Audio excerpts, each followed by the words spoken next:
You could basically replace everything you do on Obsidian if it just wrote itself.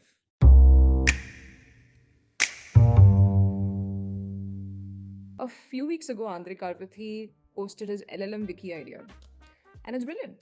The structure is 3 layers: raw sources, a wiki, a schema.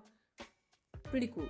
But here's the deal: the real difficult part is not the wiki itself, but feeding it the data. And if you're one of those people who use Obsidian, good for you. But I find it very difficult to continue and keep up with that habit. So, what if the brain just fed and updated itself? That is exactly where Minimi is super handy. Minimi already captures everything you do on your machine: every chat, every doc, every email. That becomes layer 1 automatically. Claude sits on top of it and keeps updating your wiki based on the data it's getting from Minimi. And you feed it nothing. So, this is not a mock up, by the way. This is actual wiki that I built. 38 pages, all written from my real Minimi memory. People, products, the competitors, the whole story, cross-linked. I have renamed a few of the entities here because I cannot put out all my personal stuff. Here's the graph view of it.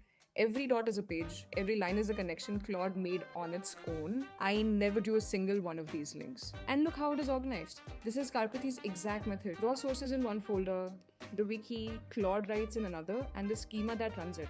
I did not build any of this layout, Claude did from my Minimi memory. Also, the best part is that if any piece of information seems to be missing in my wiki, if any gap exists, I can just tell it, and Minimi will go ahead and find that detail, add it to my wiki using Claude. I basically wake up to the brain that has filled itself overnight. No Obsidian, no Notion, nothing to keep up. It just keeps catching up with me instead. Basically, delete Obsidian. Your brain should ideally just update itself. Also, I will be attaching more details on how to get this done below. Do try Minimi for this.